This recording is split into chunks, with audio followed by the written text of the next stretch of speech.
Nous voulons passer à un autre niveau, c'est l'écoute de la parole de Dieu. Amen. Et je veux que nous prenions nos Bibles dans Luc chapitre 10, le verset 25, jusqu'au verset 37. Luc chapitre 10, verset 25. Et voici qu'un docteur de la loi se leva et lui dit, pour le mettre à l'épreuve, Maître, que dois-je faire pour hériter la vie éternelle? Jésus lui dit, qu'est-ce qu'il est écrit dans la loi? Qui lut-il?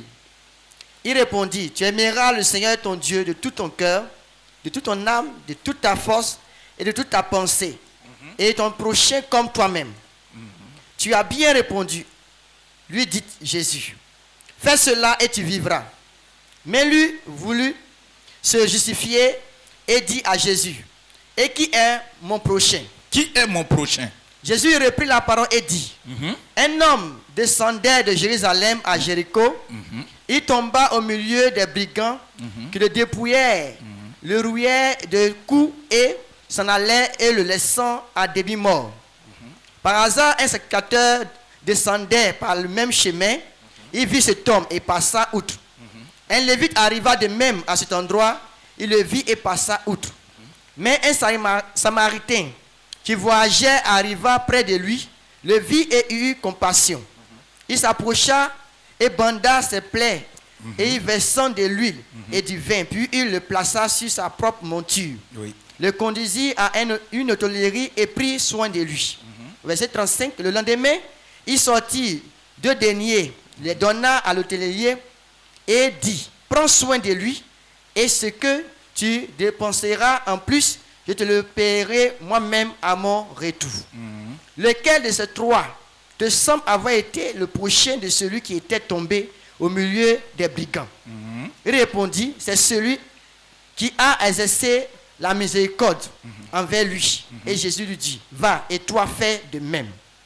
Amen. Amen. Seigneur, ta parole est esprit et en elle se trouve notre vie, en elle se trouve notre lendemain. Nous sommes au dernier dimanche du 6e mois de l'année 2020 et autour de nous, plusieurs sont malades. À la télévision, on annonce des situations qui dépassent même sur les réseaux sociaux. Il y a des choses étonnantes que nous voyons. Cela veut dire que Dieu est le même hier, aujourd'hui et éternellement. Rien n'est étranger, rien n'est nouveau, mais nous savons une chose, nous qui avons fait le bon choix, il est important que nous nous retrouvons comme aujourd'hui pour te louer. Mais nous ne pouvons pas te louer sans ta parole. Ainsi donc, comme une terre qui est déjà préparée à recevoir une semence, nous te présentons nos cœurs. Que ta parole qui est comme une semence descende dans ces cœurs, prenne racine, croisse et porte de fruits dans le nom de Jésus-Christ de Nazareth. Et que nos fruits soient évidents par notre comportement, par notre caractère, par notre façon de parler, dans le nom de Jésus-Christ. Quelqu'un dit Amen. Assois-toi. Bien.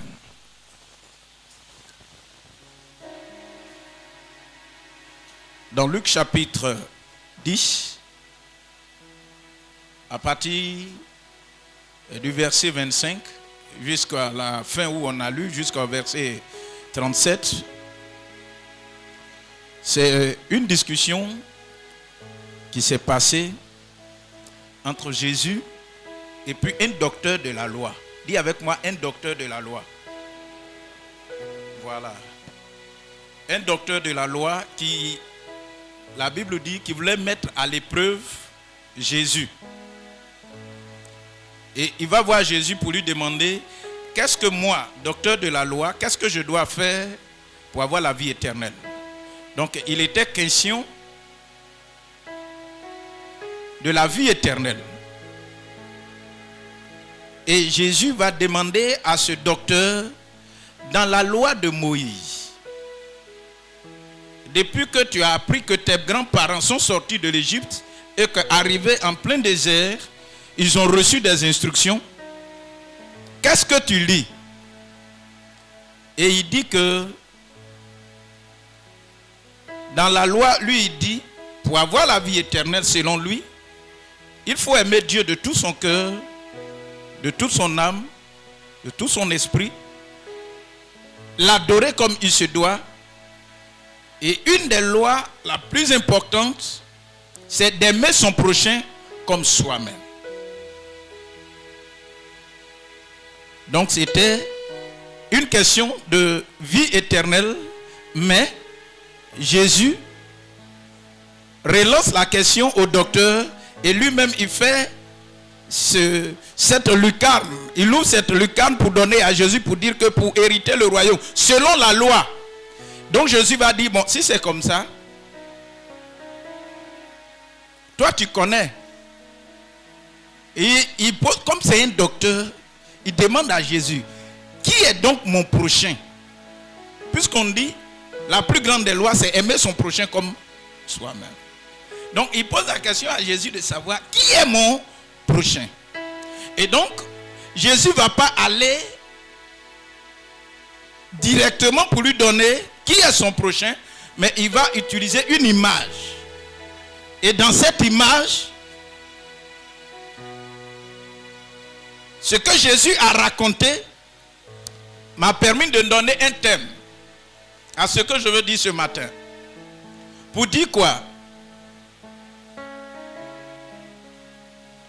Dieu ne m'abandonnera pas dans les épreuves. Je suis venu te dire ce matin, quel que soit le niveau de l'épreuve dans laquelle tu te trouves, Dieu ne t'abandonnera pas. La vie est faite de preuves. La vie, il y a plusieurs niveaux de situations qui peuvent se présenter à nous. On peut ne pas prévoir. Et puis, soudainement, nous sommes confrontés à ces réalités.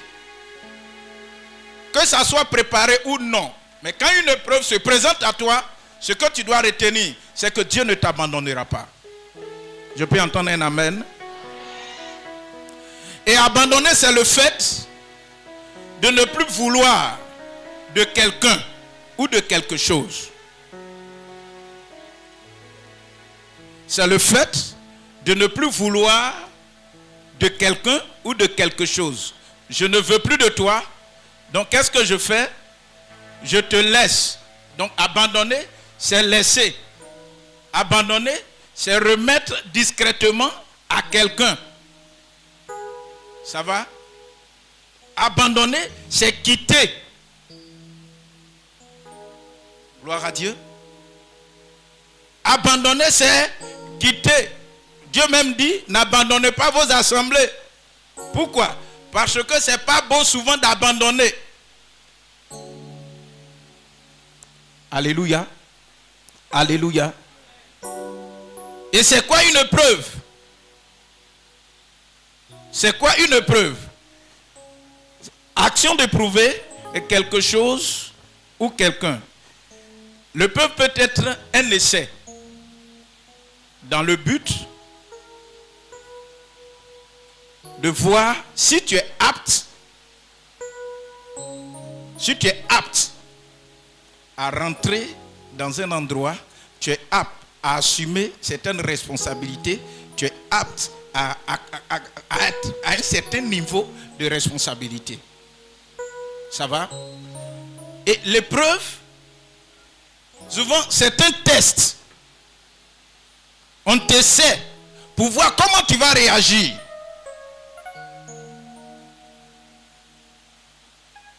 Et souvent, l'épreuve, ce n'est pas toujours ce qu'on veut qui se présente à nous. Ça ne sera pas épreuve. Souvent, ce qu'on s'y attend le moins, c'est pour mesurer notre capacité de réaction face à une situation. Et Jésus va prendre cette image, où dans cette image, il y a quelqu'un qui a été sérieusement éprouvé. Et il dit quoi? Pour répondre au docteur de la loi, il va dire, il y a un monsieur qui effectuait un voyage. Et au cours de son voyage, malheureusement, il rencontre des bandits. Il rencontre des brigands. Et ces brigands vont sérieusement le battre. Non seulement il a été battu, mais on dit qu'il a été dépouillé. Il a été dépouillé et ils l'ont laissé à demi-mort. C'est-à-dire il était pratiquement dans le coma. Et à partir de cet instant, le projet de voyage a été suspendu. Ça va? Il partait à un voyage. Certainement, il partait rencontrer quelqu'un. Mais sur la route, il rencontre des brigands. Ce n'était pas prévu. Il rencontre les brigands. Et qu'est-ce que le brigand fait? Le brigand là-bas, le brigand plutôt le bat, le brigand le dépouille. Tout ce qu'il a comme richesse, tout ce qu'il a comme bien, le brigand lui arrache tout. Et puis il le laisse à demi-mort. Et la Bible dit, il s'agit de savoir qui est mon prochain. Vous comprenez? La Bible dit, quand il a été abandonné, la première personne qui est venue, selon les récits de Jésus, c'était un sacrificateur. Et selon la loi de Moïse, et jusqu'au jour d'aujourd'hui, un sacrificateur, c'est celui qui sert d'intermédiaire entre les hommes et puis Dieu.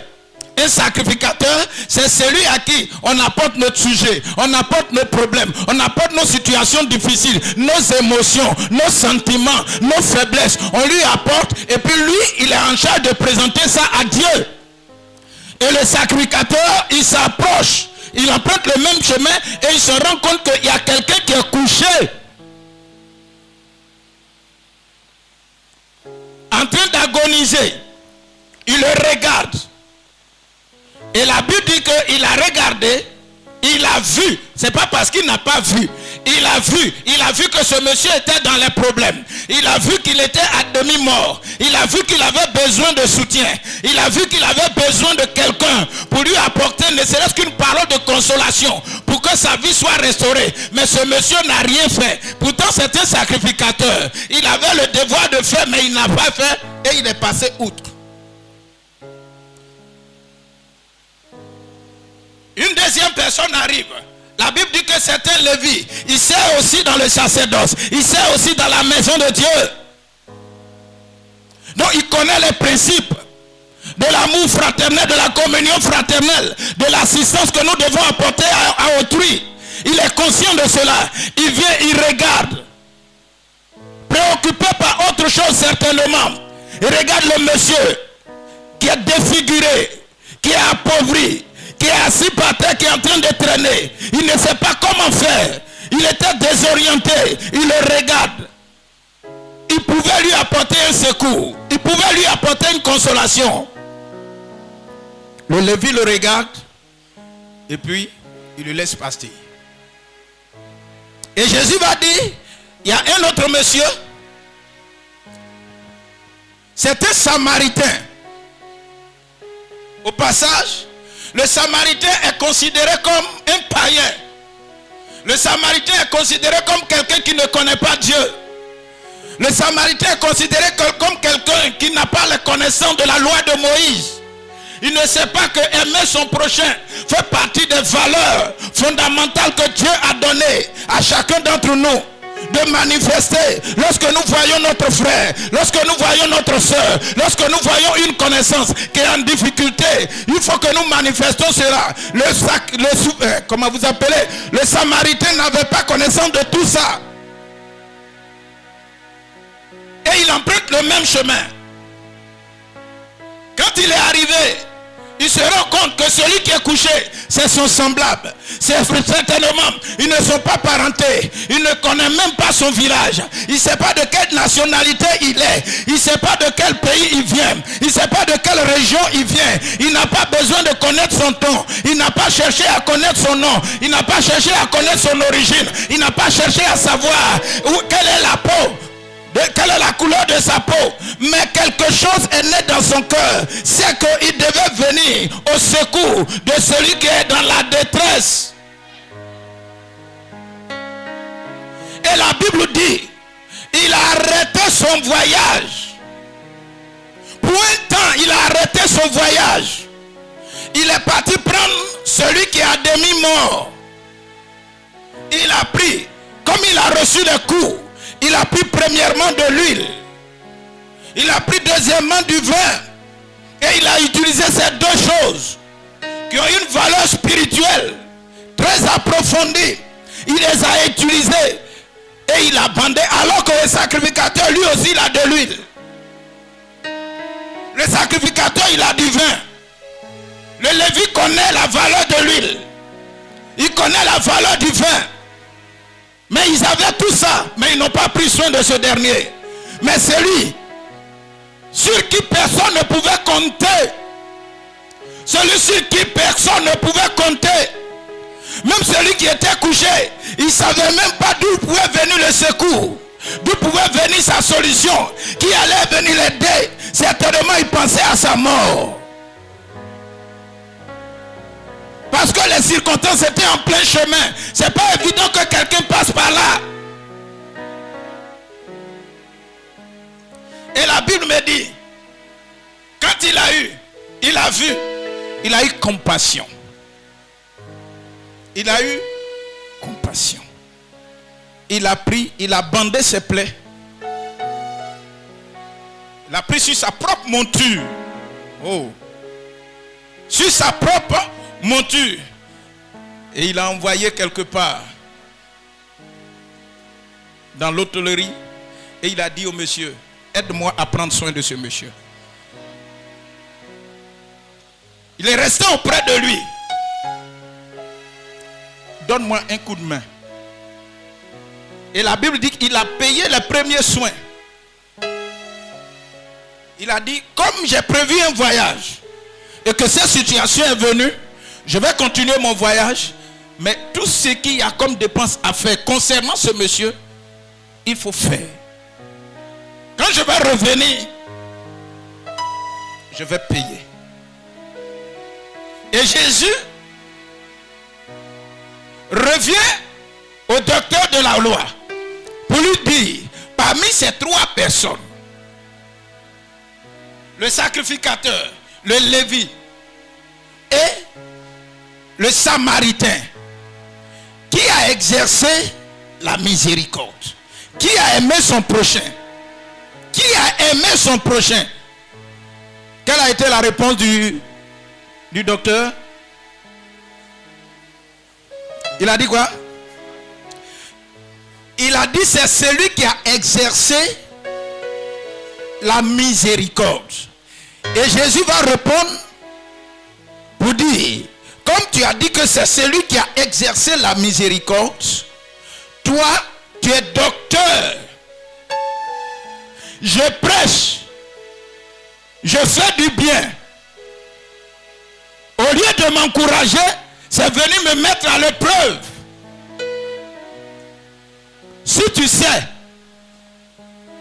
que aimer son prochain, c'est celui qui a exercé la miséricorde, toi, docteur, connaisseur, va et fais la même chose. Alléluia. Gloire à Dieu. Et bien aimé, en tant que chrétien, en tant qu'église, nous devons comprendre une chose. C'est que non seulement nous devons exercer la miséricorde, c'est-à-dire aimer notre prochain, mais en même temps, nous devons comprendre que un jour, le programme que nous avons mis sur pied peut tourner autrement que nous pensons. On peut se trouver dans une situation où on peut se poser 1001 questions. D'où peut me venir mes secours? Qui viendra m'aider? Comme ce monsieur qui est tombé dans les mains du brigand. Ce n'était pas prévu, mais malheureusement, il est tombé dans les mains des brigands. Et quand il est tombé dans les mains des brigands, ceux qui étaient censés l'aider l'ont abandonné. Le sacrificateur l'a abandonné. Le lévite l'a abandonné. Et généralement, quand on vient à l'église, dans les premiers moments, quand on ne comprend rien, on se dit qu'en réalité, ou même souvent quand nous naissons d'une famille, on se dit que c'est le Père qui va me conduire jusqu'au succès. Ou bien c'est le grand frère qui va me conduire jusqu'à la réussite. Je suis venu te dire, tu peux penser comme ça. C'est pas mauvais de penser. Mais une chose que tu dois comprendre, c'est que ton avenir ne dépend pas de ton père. Ta réussite ne dépend pas de lui. Il peut participer, mais c'est Dieu seul qui peut t'apporter la réussite.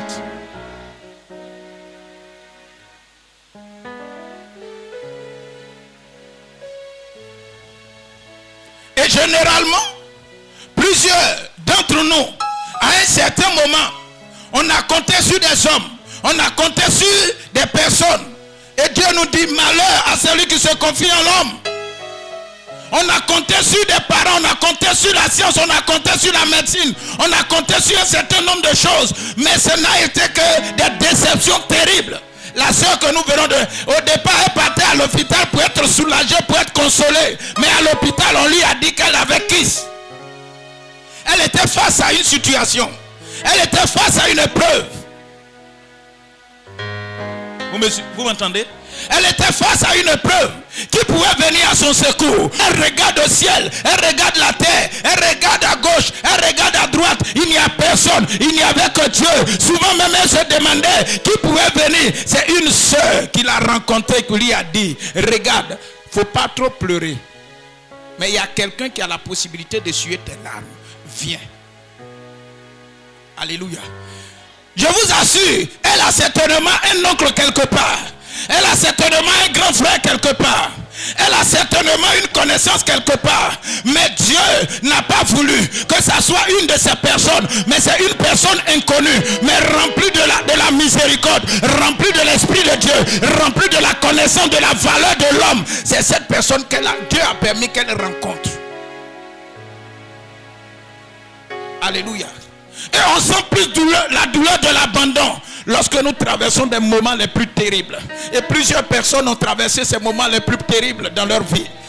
Plusieurs personnes ont traversé des moments les plus terribles. Regardez, quand quelqu'un est malade, à un certain moment, il appelle à gauche, il appelle à droite. Certainement, mon grand frère va m'aider à payer mes ordonnances. Certainement, mon papa va m'aider. Certainement, ma maman va m'aider. Ma grande soeur va m'aider. C'est à partir de là que tu vois que tu as mal fait de placer ta confiance en eux.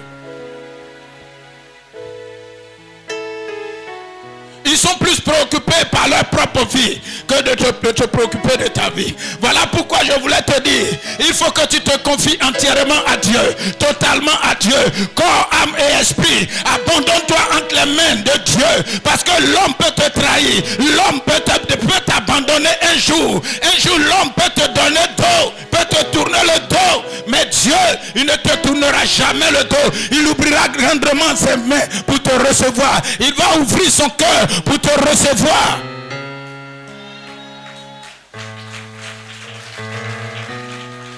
Il y a des gens, je vous assure, leurs parents, ils sont capables de leur trouver une situation meilleure. Mais tu vas les appeler, c'est pas parce qu'ils ne peuvent pas, mais ils préfèrent aider les autres que de venir à ton secours. Quand tu tombes malade, c'est ça que tu vois. Qui est le Samaritain? Quand tu traverses des moments difficiles, c'est ça que tu as besoin d'un Samaritain. Tu vas voir quand les échecs se répètent dans ta vie.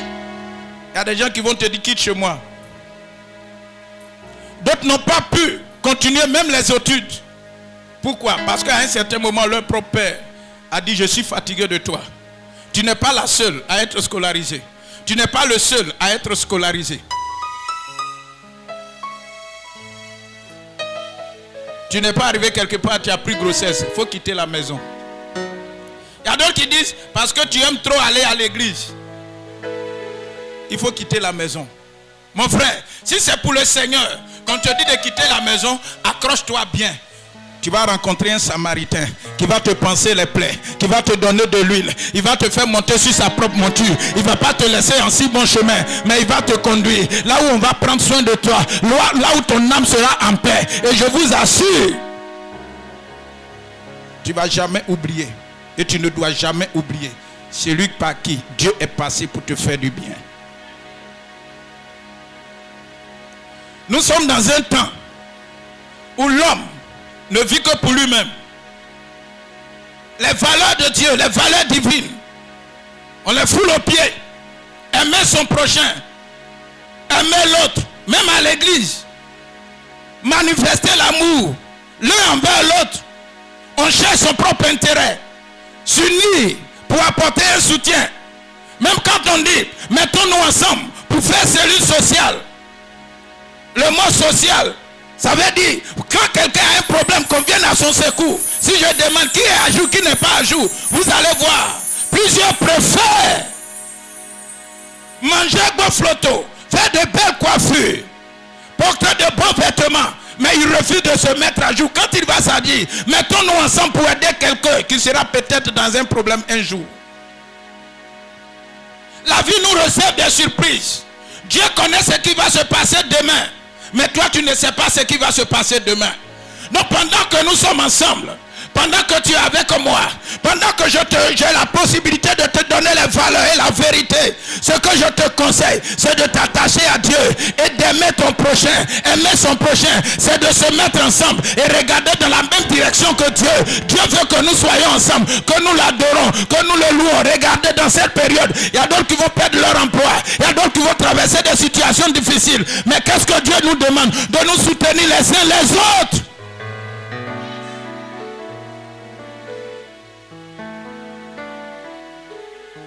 De nous soutenir les uns les autres. Il y a des gens, vous ne les voyez pas certainement, ils ne se portent pas bien. Mais simple appel pour dire, comment vas-tu? C'est un problème. Frère, Dieu veut passer par toi pour être le bon samaritain auprès de quelqu'un. Dis Seigneur, fais de moi un bon samaritain. Fais de moi quelqu'un qui aime son prochain. Alléluia. Alléluia. Vous savez, si on veut aborder ce sujet et aller dans le fond, j'ai tellement de témoignages. Je viens à Bigan. Celui chez qui je viens, je ne le connais pas. Je ne l'ai jamais vu. C'est mon bon samaritain, ça. J'arrive quelque part, je n'ai jamais vu ce monsieur. J'ai une fois entendu parler de lui. Je ne connais pas sa femme. Je n'ai jamais vu. Lui, il a entendu parler de moi, mais il ne me connaît pas parce que très jeune, il a quitté. Donc, et je tombe sur lui. Bien aimé, souvent quand Dieu te fait la grâce d'avoir un samaritain qui t'a apporté un verre d'eau, il ne faut jamais l'oublier. Oh. Souvent nous oublions vite, nous oublions le passé. Nous oublions qu'un jour, on était abandonnés.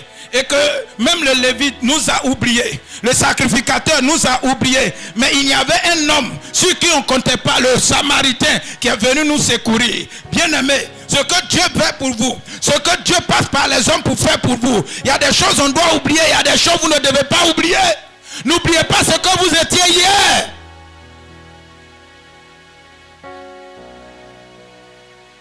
Les gens qui t'ont abandonné, mais pendant que les gens t'ont abandonné, Dieu a suscité quelqu'un pour venir te secourir, pour venir te donner un verre d'eau, pour venir te donner ne serait-ce qu'un morceau de pain, pour venir te donner 1 kilo de riz, pour venir te donner ne serait-ce qu'une petite pommade pour te dire, mon frère, il ne faut pas oublier celui qui t'a donné un jour une chaussure, ne serait-ce qu'un stylo. Africa m'a donné un jour un stylo, ils ont écrit dessus bic kilométrique. Vous vous souvenez?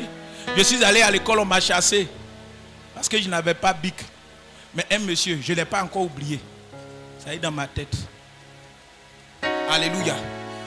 Donc sachez une chose, ce que je veux que vous reteniez, c'est que dans cette situation, vivons ensemble. Et nous devons comprendre que Dieu ne va jamais nous abandonner, nous, en tant que ses enfants, pour ceux qui l'adorent, pour ceux qui le servent. Donc tiens-toi debout.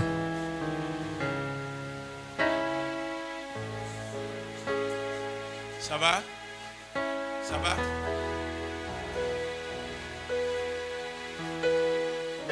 Remercie le Seigneur.